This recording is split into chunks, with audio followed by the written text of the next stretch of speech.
One area of the Kuppersmith project we haven't focused on a lot is the garage, and there's a lot going on in here.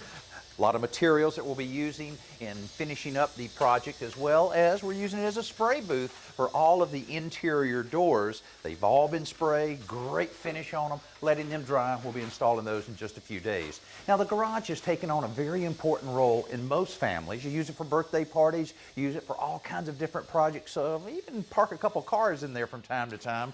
But we'll also have it set up with a workshop over here so that a lot of those projects can be done, even have a sink over in the corner. Here will be a little place that you can maintain your car and your bicycle with air compressor and a little shelf with different supplies that you need. And you'll notice in here that the level of trim is a little nicer than most garages you see. We've actually matched the door trim and the baseboard with this exact trim that we have inside the house. We've also really upgraded the traditional garage staircase here because upstairs it leads to an unfinished area that the family that buys this house can create any kind of room they may want.